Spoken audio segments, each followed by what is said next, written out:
Before we begin this video, there's a big giveaway going on for three 10T3 Plus. All you have to do to enter the giveaway is very simple. Number 1, be subscribed to the channel. Number 2, comment down below one of your most favorite songs of all time. And number 3, check the link in the description for the rest of the details. 10 Hi-Fi T3 Plus. So today we're going to talk about the newest and hype release from Tin Hi-Fi, T3 Plus, following up the original T3, which, by the way, sound completely different. There's no relation between T3 and T3 Plus whatsoever. I really don't know why Tin just doesn't come up with new names for their IEMs instead of reusing old names and putting, a new suffix on. Maybe it's to use the legacy of the older IEMs to sell the newer one, but it's time to change that up. But back to the T3 Plus. These have been hyped for the past couple weeks as the best IEM Tin has ever released. Do I agree with that?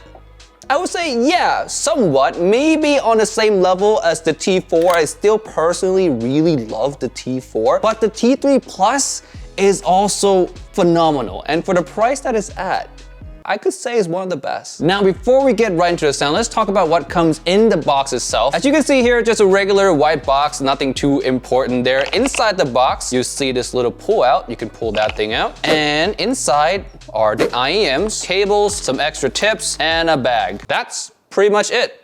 Yeah, what do you expect? It's $69, all right? It ain't $2,000. On to the sound as I untangled this cable. This thing has a mild V-shaped signature. I would say it's close to a Harman neutral, but just a little bit more V-shaped than your typical Harman. What that means is that the mid-range is gonna feel a little bit more scooped, the bass is gonna feel a little bit more emphasized than your typical Harman tuned IEMs or neutral style IEMs out there. This style of tuning is known to be very fun. There's a lot of bass in here, which majority of people enjoy, and it has the extra benefit of being extremely versatile. You can listen to any genre of music off of this style of tuning and it will sound good or great in some cases. All in all, it's a very popular style of tuning that's been done many times by a lot of different companies, although I would say not a lot of IEMs execute that style well. Some of them, or majority of them, have too much bass, and the bass kind of bleeds and bloat and mud up the mid-range. These, on the other hand, execute this genre or this style of tuning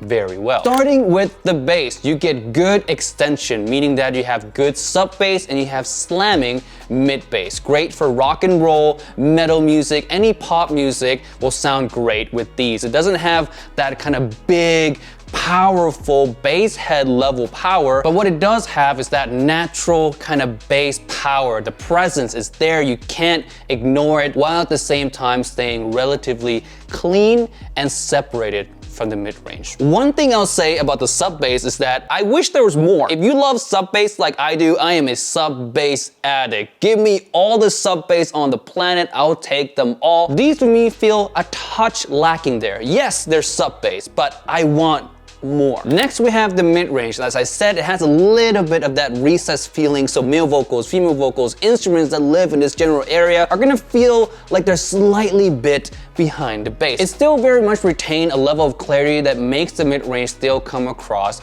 more on the natural side. And again, with the bass not bleeding into the mid-range, it does add a little bit of that good, clean, separated feeling at the same time. There's no muddiness or bloat to be found here anywhere in the mid-range, and that I like. Upper mid-range on this is done good. I don't have any major complaints. The only thing I can say is that I wish it has a little bit more energy to really push forward female vocals or instruments that live in the higher octave to make them feel more alive and more intimate. As it stands right now, the upper mid-range on the T3 Plus comes across quite natural. It's not lacking in energy in a major way, and it's not overly energetic in any major way. It's kind of in the middle. But for my preference, again, I do want more. Moving on to the treble. Now, these have a decent treble extension, but the one thing that is really missing is the treble air. There's not a lot of headroom in these IEMs, and what that does is it really makes the IEM feel a little bit smaller stage-wise. It doesn't have that sense of space or that sense of air that I personally look for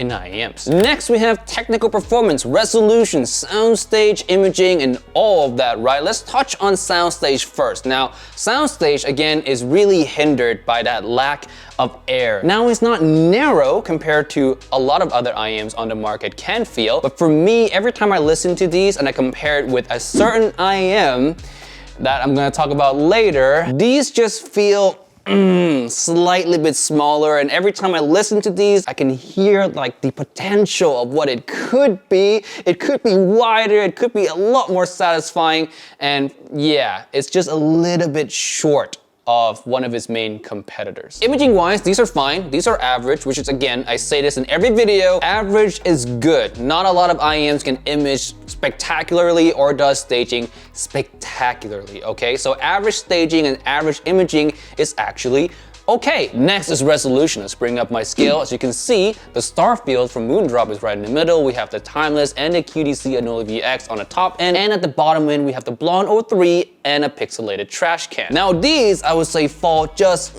slightly bit behind the star field. If you consider the pricing of this, it's actually pretty good. Not a lot of IEMs can compete with the Starfield below $100, and these just getting close to the Starfield, it's pretty impressive. Now, for the moment you've all been waiting for throughout the whole entire video, we're gonna compare the T3 to the Aria, Moondrop Aria. $69 on sale right now, full price $79. This is full price $79, so they are in the same ballpark. You either buy this one or you either buy this one with the budget that you have. So which one is better? Let's go over that. First of all, the tuning. Now these feel quite similar in the way that they're tuned. One biggest difference is gonna be in the mid-range. This one is more neutral, more natural sounding, while these have a little bit of that recessed feeling. In the treble area, I would say the Aria wins because it does have that little bit of sense of air that these don't. Now, to the credit of the T3 Plus, it does portray some treble elements, some micro details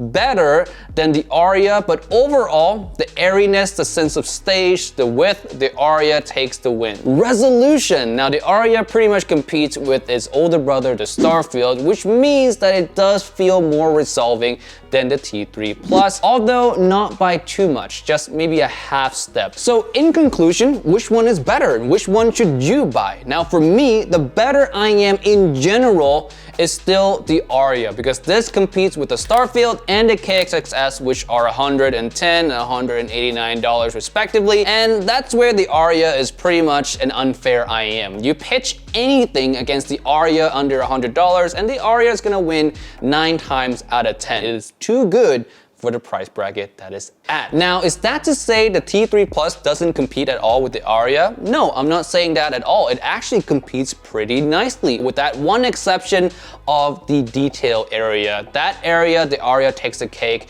no doubt, but in all the other areas, tuning-wise, it competes pretty nicely. I would say if you're looking for a natural tune IEM, more natural feeling mid-range, then the king is still Aria. You should definitely go for this one. But if you're looking for more of a V-shaped style, more fun sounding signature, then the T3 Plus is the better option than the Aria. Alright guys, that's it for this video. Thank you so much for watching. I would say some closing thoughts. The T3 Plus, even though it falls slightly bit short of the Aria, that's not a detriment at all. That's actually an accomplishment that it's even in the same conversation as something as good as the Aria. If I were to remake my top 5 under $100 IEM, then the T3 Plus easily makes that list. Alright, with all that being said, thank you so much for watching this video. Thank you for making it all the way towards the end. Subscribe if you haven't yet. Check out my ranking list. It's in the description below, and also join our Facebook group. Why not? Link below as well. And yeah, I'll see you guys in the next video. Peace out. Bye.